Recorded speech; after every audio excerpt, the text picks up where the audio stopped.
Bonjour et bienvenue dans cette nouvelle masterclass à l'espace pédagogique de la Maison de la Radio dans le cadre de cette troisième édition de Média en scène. Un média en scène, vous le savez, un petit peu perturbé par le confinement et le coronavirus. Nous sommes masqués, nous sommes aujourd'hui en présentiel avec nos invités, mais vous ne pouvez pas nous rejoindre ni aux échos ni à la Maison de la Radio. Et vous nous suivez depuis derrière vos écrans. Je vous invite d'ailleurs à interagir avec nos invités pendant ces 40 minutes qui vont être consacrés à éduquer à Internet une nécessité, à nous envoyer des messages via un chat que vous trouvez sur mediaenscène.com. Vous allez chercher le nom de cette masterclass et vous pouvez interagir avec nos trois invités. Nos trois invités sont Virginie Sassoun, bonjour. Vous êtes la directrice adjointe du centre de liaison de l'enseignement et des médias d'information qu'on connaît mieux peut-être sous le nom de Clémy. Oui, Centre pour l'éducation média à l'information, c'est plus facile à dire. Mais Clémy, c'est plus simple à retenir, si je peux me permettre. Vous êtes docteur en sciences de l'information et de la communication. Vous enseignez à l'Institut français de presse Panthéon-Assas Paris 2. Et vous êtes également membre de l'Observatoire Médias et Éducation du Conseil supérieur de l'audiovisuel. Vous êtes accompagné de deux membres de l'Institut Montaigne qui vont nous présenter cette étude Internet, le péril jeune. On va parler des interactions entre Internet, les adolescents, les jeunes, le cyberharcèlement et d'autres choses encore. Thierry Jadot, ex-directeur de Dentsu, vous enseignez à Sciences Po et vous êtes donc membre de l'Institut Montaigne. Bonjour. Bonjour. Et puis Gilles Babinet, vous êtes entrepreneur dans le numérique, vous avez co-présidé plusieurs groupes de travail à l'Institut Montaigne et vous avez été le premier président du Conseil national du numérique. Vous en êtes actuellement le vice-président. Bonjour. Bonjour. Eh ben, c'est à vous que je laisse la parole puisqu'on va d'abord débuter cette masterclass par la présentation de cette étude de l'Institut Montaigne intitulée Le péril jeune. C'est à vous. Bien, merci infiniment. Effectivement, avec Gilles et l'Institut Montaigne, on a souhaité entrer en profondeur sur la mesure de l'ampleur du phénomène des cyberviolences à l'école. Et pour ce faire, on a mené une enquête auprès de 3000 jeunes de 10 à 20 ans. 10 parce que, de 10 ou 11 ans parce que c'est à ce moment-là qu'on confie à un enfant un portable. C'est globalement l'entrée en sixième. On a interrogé 1000 parents d'adolescents et 1 millier de Français représentatifs de la société française. On a fait ça avec Dentsu, AXA, l'Institut Montaigne et puis Odoxa. Et on voulait partager les résultats de cette étude. Ce n'est pas seulement une étude, c'est surtout à partir d'un constat, des propositions pour faire en sorte de mieux protéger les enfants, les adolescents face à la montée des cyberviolences. Donc si vous êtes d'accord, on va partager quelques chiffres. On a un premier constat qui est celui de l'ampleur du phénomène, à savoir que 56% de cette tranche d'âge 11 ans, 20 ans ont subi une fois des phénomènes de cyberviolence. 35% plusieurs fois. Et ces enfants, ils sont conscients finalement des violences auxquelles ils sont potentiellement confrontés. On le voit, je ne vais pas commenter tous les chiffres, mais ils sont sensibles à ces sujets et ils sont en particulier sensibles à la protection de leur vie privée. Ça, c'est le premier grand phénomène. Le deuxième phénomène que l'on constate, c'est que ce phénomène est globalement sous-évalué par les parents. Sous-évalué par les parents. Parlez bien dans le micro, par contre. Sous-évalué par les parents parce que, pour plusieurs raisons. La première, c'est que, d'abord, ils ont une vie numérique qui diverge de plus en plus de la vie numérique des enfants. Nous étions enfants et parents sur les mêmes plateformes numériques et on voit bien aujourd'hui que les adultes sont plutôt sur Facebook, pour en citer un, et les enfants sont plutôt sur TikTok, alors qu'il y a quelques années, toutes ces populations étaient sur les mêmes plateformes, donc on pouvait le savoir. Et puis c'est la première fois aussi dans l'histoire qu'il n'y a pas, d'un point de vue de transmission, il n'y a plus de transmission intergénérationnelle puisque les parents, comme d'ailleurs les enseignants, sont aussi, eux, dans une phase, je dirais, d'apprentissage. Les parents sous-estiment, je dirais, on le voit là dans les chiffres qui figurent sur ce graphique, sur cette slide, on voit bien que les parents, 40% des parents pensent que leur enfant a déjà été exposé au contenu violent, alors qu'ils sont 47% des jeunes à déclarer avoir été soumis à ces contenus violents. Je pense que on a un vrai enjeu de prise de conscience par les parents de l'ampleur du phénomène, compte tenu de cette divergence grandissante et de cette non-maîtrise de l'usage par les parents des usages des enfants, cette non-connaissance. Le troisième phénomène qui me semble important, c'est qu'on a dit tout à l'heure que oui, les enfants étaient conscients des dangers du numérique par certains aspects. Et on voit ces chiffres où 17% des jeunes ont déjà reçu des images intimes qui n'étaient pas demandées, que 13% des jeunes ont été à plusieurs reprises victimes de rumeurs et 9% de menaces. Et ce qu'on voit là-dedans, c'est que, et c'est un phénomène qu'on a analysé, c'est que les cyber-natifs sont aussi parfois des cyber-naïves. Savoir qu'il y a pas forcément une maîtrise, peut-être une maîtrise des usages, mais pas une maîtrise de la technologie et de l'informatique qui permet de se protéger correctement. Quatrième phénomène qui est... alors là, ce sont des chiffres qui montraient la différence de situation entre les États-Unis et la France, sachant qu'on s'est inspiré des enquêtes qui sont faites aux États-Unis par le Pew Research Center. Il y avait peu d'enquêtes en France, c'est pour ça qu'on a pris l'initiative de mener cette enquête et on contactait en particulier des psychiatres, etc. et qu'il y avait peu d'éléments en France pour mesurer l'ampleur du phénomène. Et vous voyez qu'on a des chiffres peu ou prou semblables à ce qui se passe aux États-Unis. Donc c'est un véritable phénomène de société qu'il faut combattre. Le quatrième, et c'est là que je voulais en venir, c'est que 61% des parents ne savent pas vers quelle administration se tourner. Pourquoi ? Parce qu'il y a une multitude, finalement, de dispositifs qui sont à la disposition des différents publics, première raison. Et la deuxième raison, c'est qu'il y a une multitude de situations.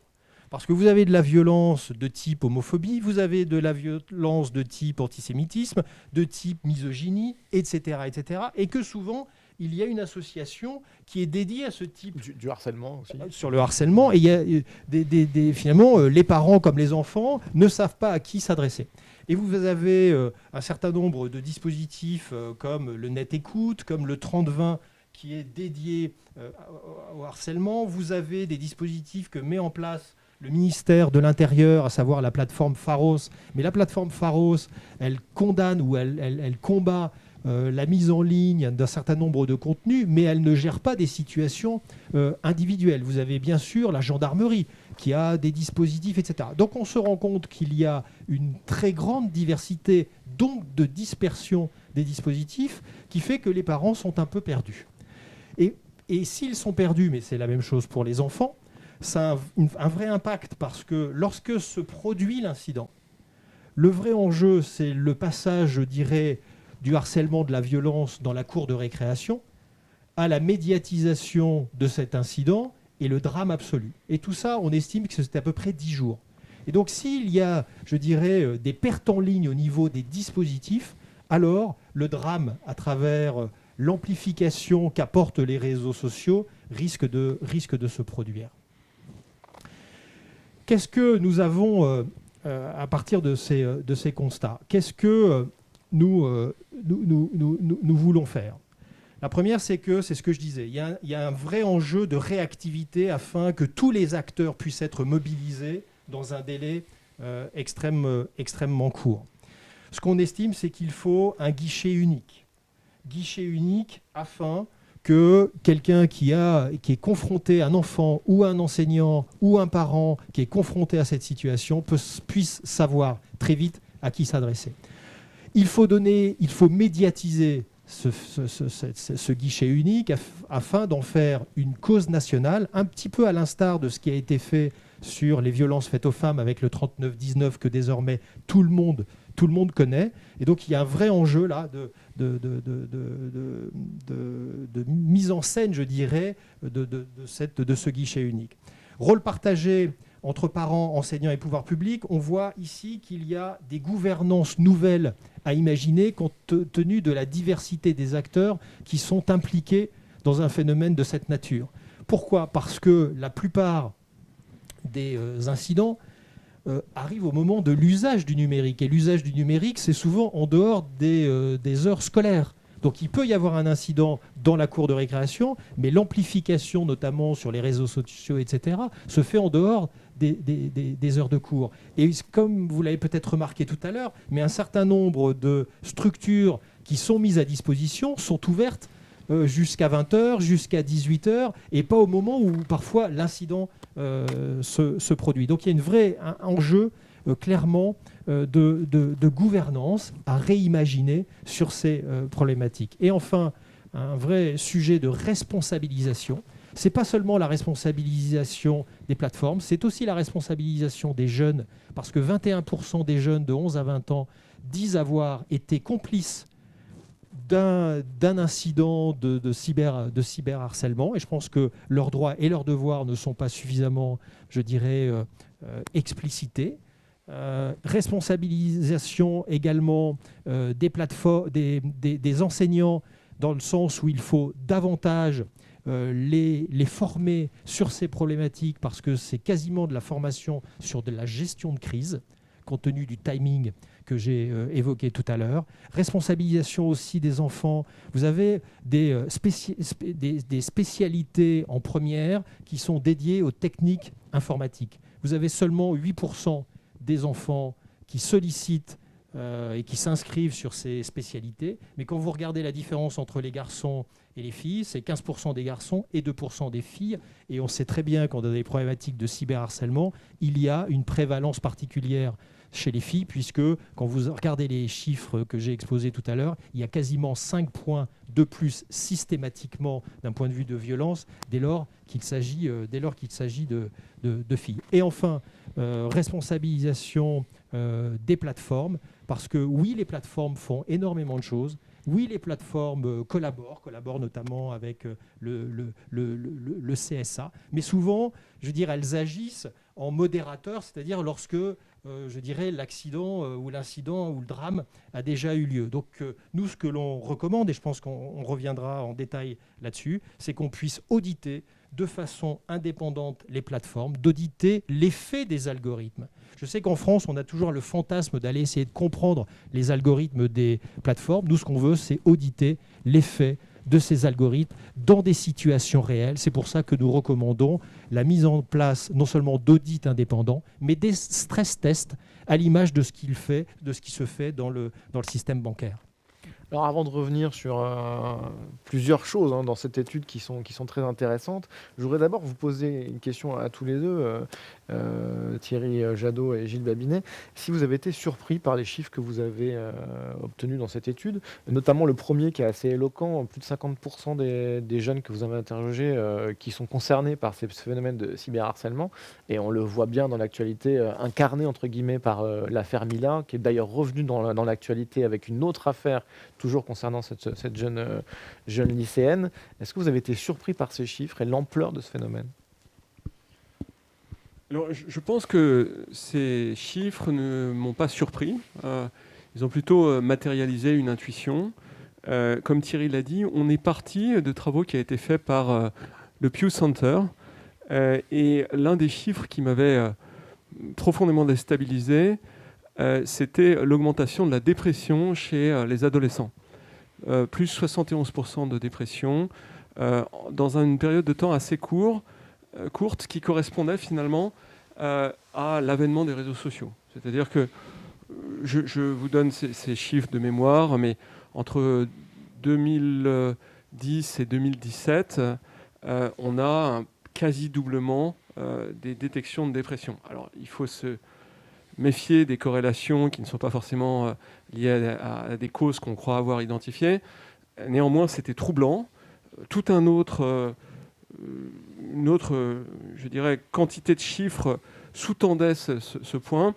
Et c'est d'ailleurs là-dessus qu'on a décidé, Thierry et moi, de se lancer dans ce travail, parce qu'il nous a semblé que l'absence de chiffres en France était en soi un signal. Ça voulait dire que finalement, il n'y avait personne qui se sentait vraiment responsable de ce sujet et qui essayait de le prendre à bras-le-corps. Avant de revenir sur les préconisations et d'en discuter tous ensemble, je voudrais vous poser une question à vous, Virginie Sassoon, là on voit des propositions de formation. Est-ce que l'éducation aux réseaux sociaux fait partie des solutions?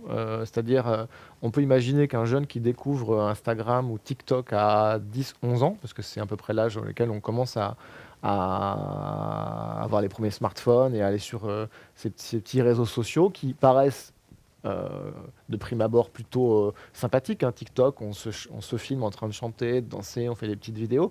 Mais il y a pas de formation, c'est-à-dire on s'inscrit, peut-être un peu dans le dos des parents des fois, et on ne sait pas vraiment comment ça fonctionne. Peut-être qu'une formation aux réseaux sociaux, ça peut aider. Oui, mais complètement. Mais dans l'éducation média à l'information est inclus l'éducation à un usage responsable des réseaux sociaux. Il me semble qu'il y a un angle mort dans cette éducation qui est l'école primaire. Puisque, comme vous l'avez très justement rappelé, 87% des enfants de 12 ans ont un smartphone quand ils arrivent en 6e. Et l'éducation média et à l'information, elle arrive surtout dans le second degré, au collège et au lycée. Il me semble que c'est un enjeu absolument crucial de rendre cette éducation indispensable dès l'école primaire. Et nous, on a beaucoup d'enseignants qui se sentent démunis parce qu'ils demandent à être formés, des enseignants de CE2, CM1, CM2, pour pouvoir justement accompagner les élèves. Donc il y a un enjeu de formation des enseignants qui est évidemment crucial. Au Clémy, on forme 20 000 enseignants par an en moyenne. Et les besoins sont énormes.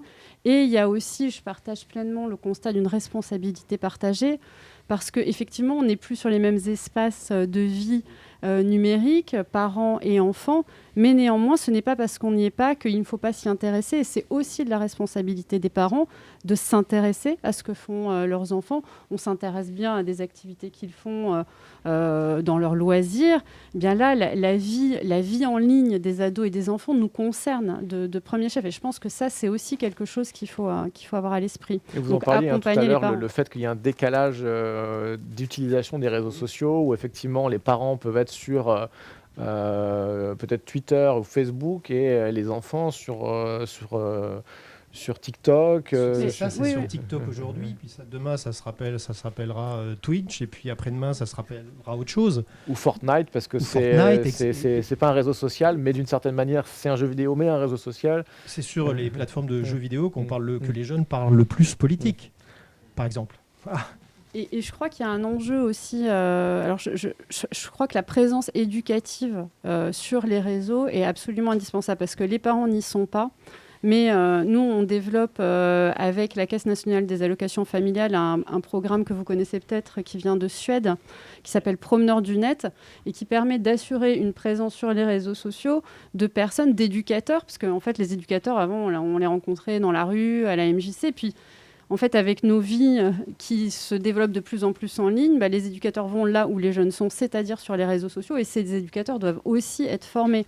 Et je trouve que c'est absolument indispensable d'assurer cette présence éducative, parce qu'effectivement, les parents n'y sont pas toujours, mais en revanche, on peut imaginer qu'il y ait des éducateurs qui soient formés à converser, à démarrer une conversation, à pouvoir aussi identifier quand il y a des problèmes et qui participent justement à ce continuum dont on est tous responsables.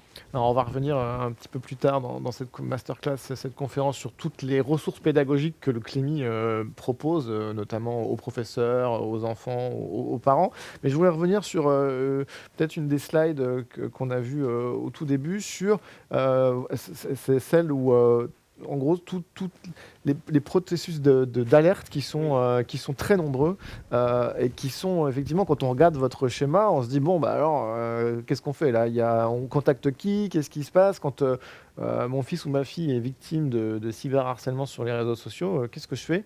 Je me retrouve face à ça. C'est vrai que c'est pas très clair. C'est la raison pour laquelle cette histoire, cette proposition de guichet unique nous semble absolument indispensable. Je pense que les pouvoirs publics, avec un certain nombre d'acteurs, y compris des acteurs privés, parce que, je veux dire, le cyberharcèlement, les violences, etc., peuvent se produire dans les transports scolaires, à la cantine. Donc, je veux dire, la problématique à laquelle on est confronté aujourd'hui, c'est que le fait générateur, il n'est pas forcément dans l'enceinte scolaire. En revanche, l'univers scolaire est très partie prenante de l'incident et du drame. Donc il faut arriver à imaginer de nouvelles gouvernances qui embarquent un paquet d'acteurs, y compris les enseignants, mais pas que les enseignants, parce que c'est pas Virginie qui va me contredire, c'est que souvent on dit c'est encore l'éducation nationale qu'il faut responsabiliser sur le sujet du cyberharcèlement. Non, ce sont aussi les parents, ce sont aussi les services sociaux, etc., etc. Mais ce qui est clair, c'est qu'il y a une grande dispersion, et encore on n'a pas tout mis sur cette slide, parce que vous avez aussi des associations qui sont dédiées à un certain nombre de thématiques liées aux violences ou à la non-protection des données de personnel. Je parlais d'homophobie tout à l'heure, d'antisémitisme, d'islamophobie. Il y a tout un tas aussi d'associations à laquelle les parents peuvent se connecter afin de dénoncer, je veux dire, une attaque ou une violence ou des contenus qui ne seraient pas appropriés, etc. Donc, un guichet unique, et après, bien sûr, ces acteurs... Il ressemblerait à quoi, ce guichet unique ? C'est un numéro vert, un site internet? C'est pour ça qu'on a évoqué tout à l'heure l'histoire du 39-19 sur les violences faites aux femmes. Il y a un numéro unique, mais derrière ce numéro unique, il dérive sur un certain nombre d'acteurs qui sont présents 24 heures sur 24. Il faut absolument que ces heures d'ouverture correspondent aux heures d'ouverture, je dirais, de Parce l'usage que là, numérique. le 30-20 non-harcèlement est ouvert de 9h à 20h, du lundi au vendredi, et 9h à 18h. Donc, et pas les jours fériés, et surtout pas le soir, parce qu'en fait, c'est peut-être là où les ados vont avoir peut-être la possibilité d'appeler.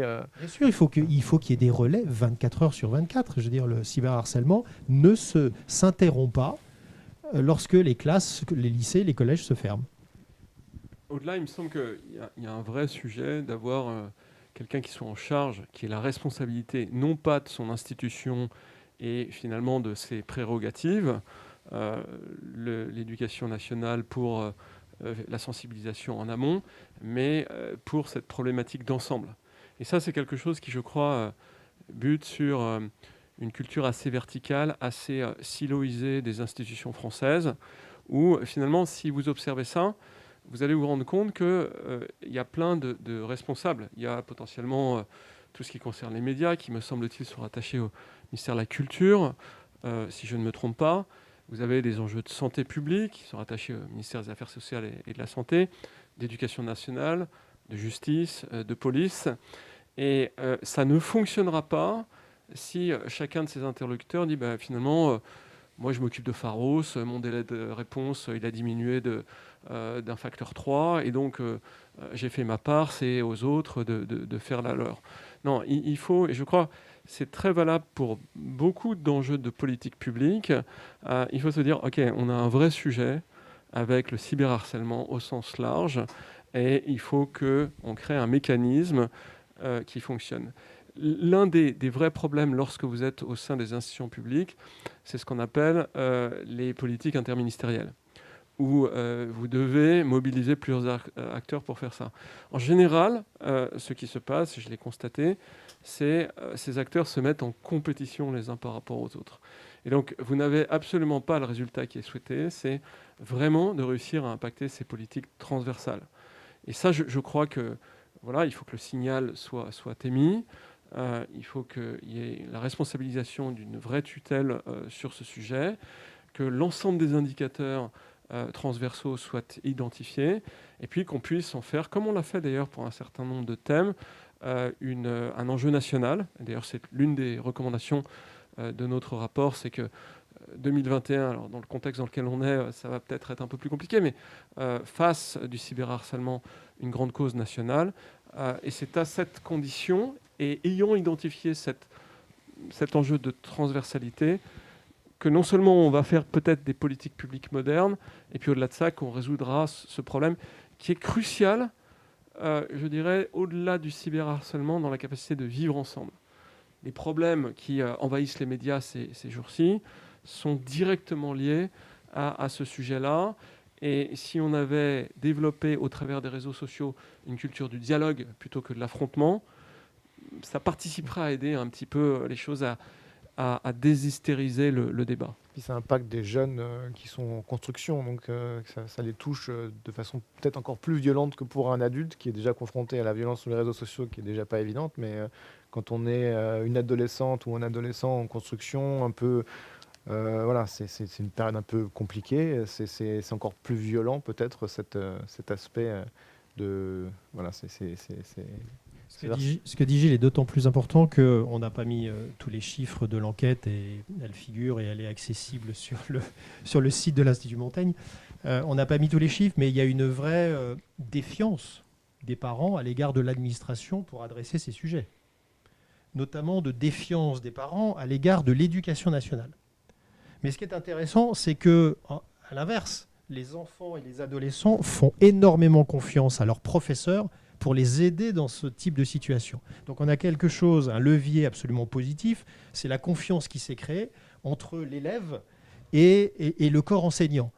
Mais si on n'adresse pas ces problématiques de gouvernance et de transversalité dont vient de parler Gilles, alors on a cette défiance des parents à l'égard de l'administration qui s'ajoute à tout un tas d'autres défiances à l'égard de l'administration qu'il faut qu'on arrive à adresser. Et on pense qu'on l'a, avec les propositions que l'on fait, on doit pouvoir adresser ce sujet. Et je trouve que jusqu'à présent, on est plutôt écouté. On va faire justement la transition avec vous, Virginie Sassoon du Clémy.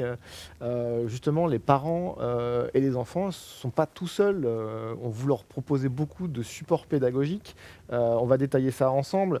Je crois que vous avez même ramené une vidéo qu'on peut regarder, peut-être. Oui, alors peut-être pour compléter ce que Thierry vient de dire, c'est que effectivement les parents, en tout cas une partie d'entre eux, peuvent avoir une défiance vis-à-vis de l'école.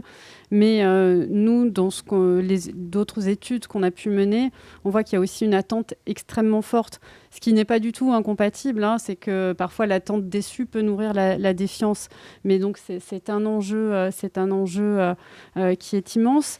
Et c'est un enjeu qu'on ne résoudra qu'ensemble, parce que l'école ne peut pas tout, les parents ne peuvent pas régler non plus tous les problèmes, les associations non plus, le CSA, la CNIL, toutes les institutions de régulation avec les plateformes doivent également se mobiliser. Et pour moi, il me semble qu'il y a vraiment, c'est vraiment un sujet. La question des cyberviolences, du cyberharcèlement, comme celui de l'éducation aux médias à l'information, qui doit être pensé à 360 avec tous les acteurs qui sont mobilisés, et aussi tout au long de la vie. Et c'est aussi pour ça qu'au Clémy, depuis 4 ans, on a commencé à adresser des ressources aux familles, parce que le Clémy, traditionnellement, c'est une organisation qui forme des enseignants, produit des ressources pédagogiques. On organise la semaine de la presse et des médias dans l'école qui mobilise 4 millions d'élèves tous les ans. Mais on s'est bien rendu compte que si on n'arrivait pas à embarquer les familles, de les sensibiliser sur ces questions, notamment celle de qu'est-ce qu'être responsable en ligne, c'est-à-dire que ce n'est pas parce qu'on allume son écran que d'un coup on n'a plus aucune responsabilité, comment on forme aussi à la citoyenneté, à exercer sa citoyenneté dans nos pratiques numériques. Donc c'est pour ça qu'on a lancé une diversité de ressources, des guides pratiques avec des regards d'experts parce que c'est un peu le même constat, c'est-à-dire qu'aujourd'hui, quand on est parent, quand on veut s'intéresser, par exemple, à la question du temps d'écran, à la question il n'y a pas de consensus scientifique, il y a énormément de ressources, il n'y a pas non plus un espèce de guichet unique qui va nous dire voilà, comment trouver de l'info. Donc nous, l'idée, ça a été aussi à travers des guides pratiques, de pouvoir recenser un certain nombre d'informations clés. Non pas, on n'est pas en train de dire aux parents il faut faire comme ci, il faut faire comme ça, mais en tout cas leur donner les clés pour aussi, après, être en mesure de dire voilà, j'ai assez d'informations pour faire les bons choix, avoir une intentionnalité et construire aussi une identité numérique agissante, enfin une responsabilité aussi, et surtout une réflexion critique, parce que ce qu'on dit aux parents, et nous souvent on commence comme ça, c'est comment vous comportez-vous. C'est très facile de donner des leçons à ses enfants et d'essayer d'incarner une parole d'autorité, mais quand on n'arrive pas soi-même à se réguler, c'est un peu plus compliqué. Donc on a créé une famille qui s'appelle la famille tout écran, où clairement les parents ne sont pas du tout des modèles, parce qu'on ne voulait pas du tout se dire les parents, papa, maman, super, se comportent de manière vraiment absolument idéale. Non, il faut binge-watching, ils s'enferment pour regarder leur série préférée. Et voilà. Et donc, c'est tout un univers qu'on a développé sur 3 saisons, avec des modules très, très courts. Comme vous allez le voir, c'est 1 minute 30. Donc, l'idée, c'est plutôt d'interpeller les parents sur des questions, et après sur le site du Clémy ou sur le site de l'UMNI, ils vont trouver tout un tas de ressources pour prolonger, parce qu'évidemment en 1 minute 30 on peut pas dire on peut pas tout dire, mais c'est voilà, sans culpabiliser aussi. Et puis, avec un enjeu pour nous, parce que cette série elle a été diffusée sur toutes les antennes de France Télé, d'aller toucher des parents qui ne sont pas forcément lecteurs, donc par rapport à des guides qu'on a pu produire, ou par des choses qui ne se sentent pas forcément concernés. C'est aussi ça l'enjeu, quoi, c'est d'aller voilà, chercher, toucher les parents qui sont éloignés de l'école et qui ne se sentent pas concernés par ces problématiques-là.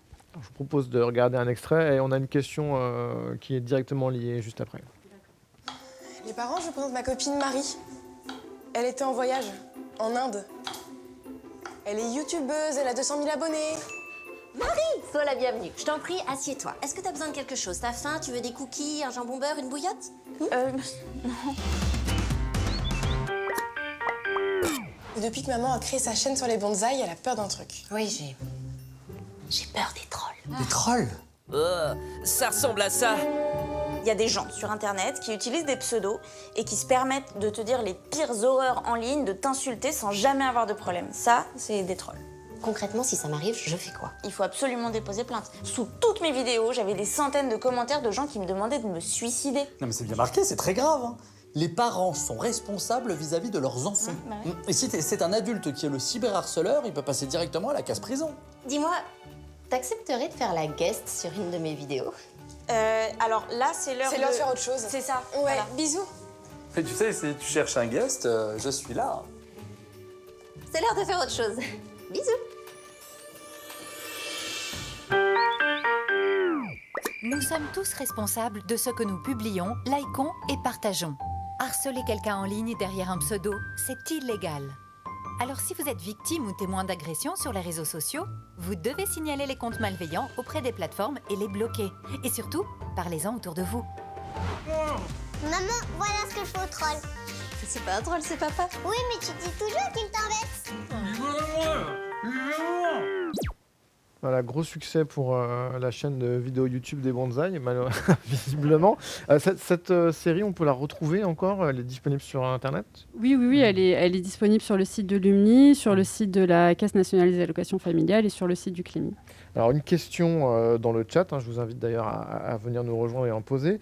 Existe-t-il des formations en ligne qu'on peut suivre entre parents et enfants? Ça va bien avec cette série, justement.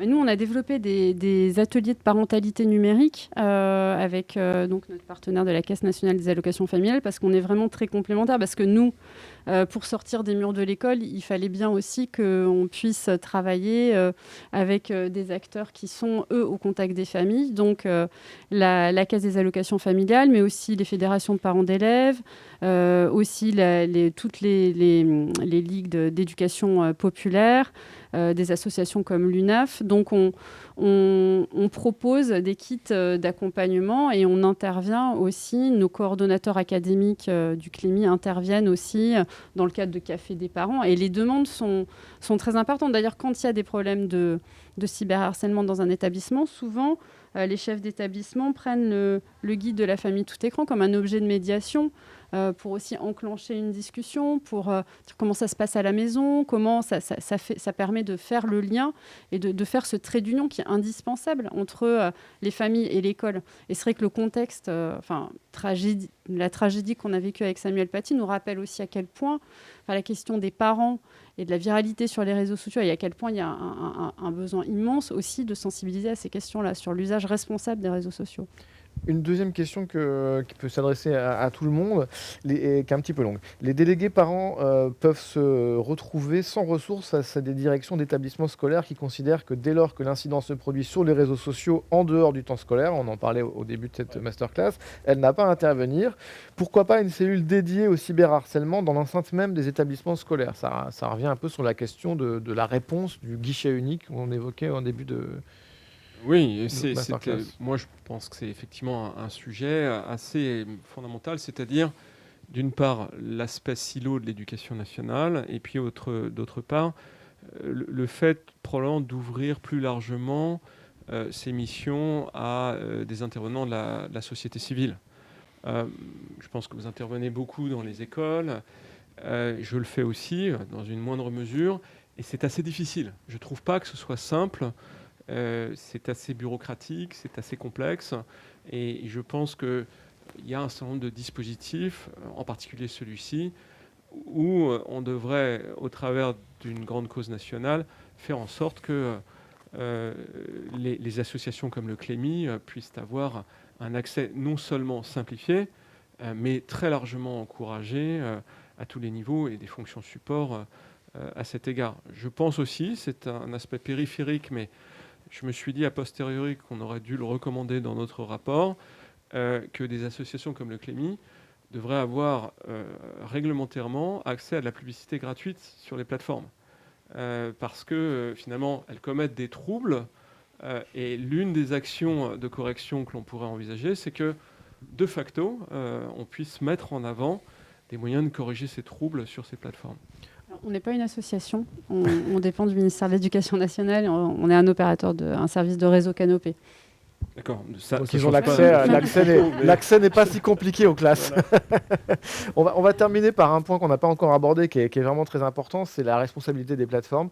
On en a discuté en préparant cette masterclass. Quelles sont les actions qu'elles mettent en place pour prévenir, actuellement déjà, prévenir ces actes de cyberharcèlement? Je crois que TikTok, par exemple, qui est pourtant chinois, est assez en point sur ces questions. Alors, il y a eu beaucoup de phases sur cette thématique. Il y a eu, je pense, le mythe algorithmique qui a duré de nombreuses années, où des plateformes en particulier comme Facebook pensaient qu'avec des algorithmes, elles allaient déceler des mots entre guillemets interdits, comme des insultes, et être capables de cantonner ces messages dans un coin. Depuis maintenant 2 ou 3 ans, ces plateformes, Facebook et d'autres encore, ont mis des armées de modérateurs humains en place, ce qui crée d'ailleurs des problèmes secondaires, c'est-à-dire qu'il y a un vrai enjeu de santé mentale de ces modérateurs. Pour ces personnes qui sont derrière les écrans et qui se prennent un peu toute cette haine au quotidien, j'ai déjà lu des sujets là-dessus. Et en plus, comme c'est généralement sous-traité, les plateformes considèrent que ce n'est pas directement de leur responsabilité d'aller s'occuper de la santé de ces agents. Alors maintenant, ça aussi, ça a évolué. Et puis là, on est rentré dans une 3e étape, qui est l'étape de l'élection américaine en particulier, où, et au-delà de ça, du débat au sein du Congrès sur ces plateformes, où les plateformes se rendent compte qu'elles sont capables d'introduire des biais énormes dans les sociétés, et le fait qu'elles doivent avoir un dialogue proactif avec les parties prenantes, comme le Clémy aux États-Unis, et d'essayer de trouver des mesures fortes.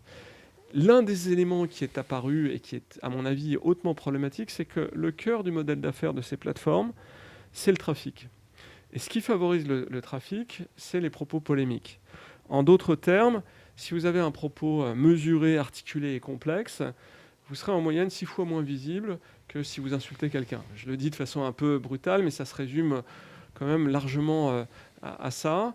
Et donc, vous touchez le cœur du modèle d'affaires. Parce que si vous divisez le trafic par 6, vous allez avoir une incidence sur la publicité de façon extrêmement importante. Et là, je pense qu'on est arrivé sur un point dur sur beaucoup de ces plateformes, où d'un côté, c'est l'addiction. Dans le cas de TikTok, par exemple, si on dit à TikTok que finalement, on a un vrai problème d'addiction, qui est un corollaire de ces enjeux de cyberharcèlement, et que dans le cas de Facebook, les propos polémiques, entre guillemets, il y a moyen de les faire disparaître en modifiant fondamentalement les algorithmes. Finalement, qu'est-ce que vous leur dites d'autre que vous devez complètement réinventer votre modèle d'affaires, et ça va probablement être extrêmement coûteux pour vous.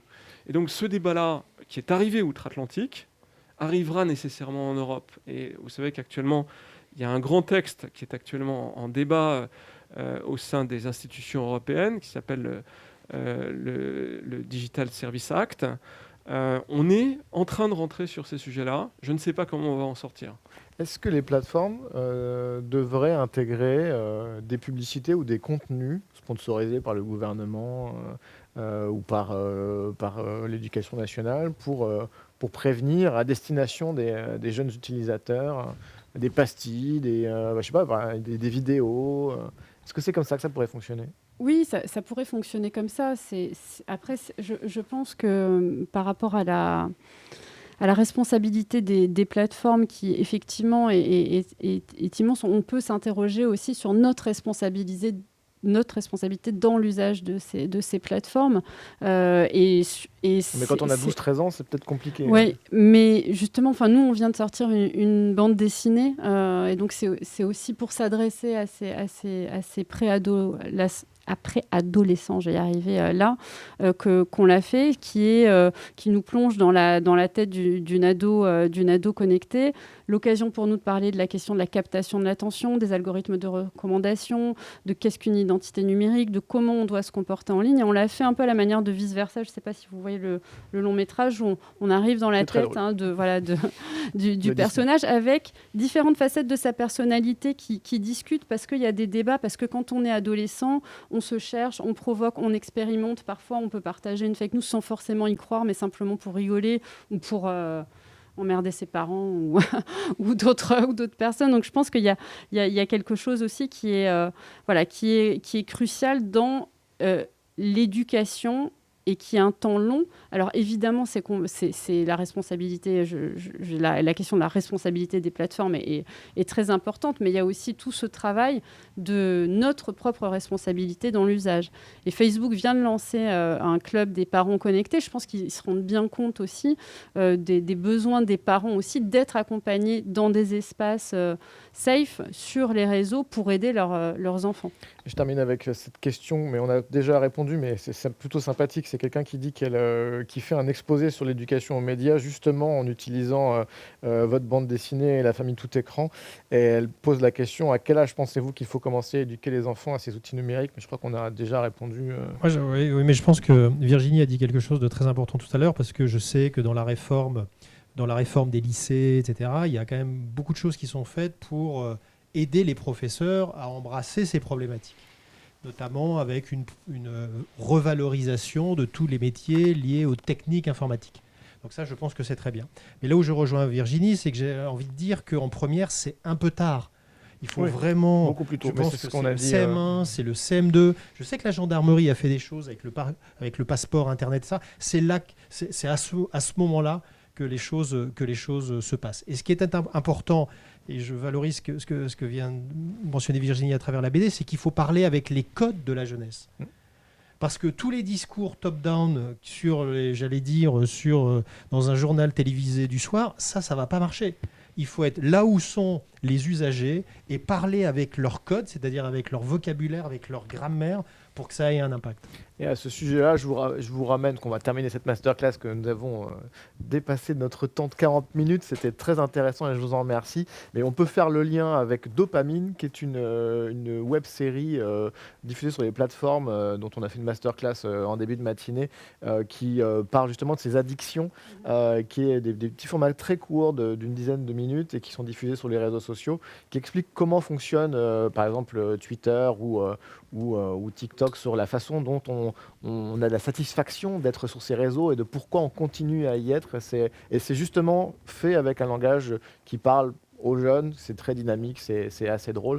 Et je vous invite à regarder cette série, à aller voir les ressources du Clémy sur le site du Clémy. Et peut-être qu'on retrouve sur le site de l'Institut Montaigne cette étude, j'imagine.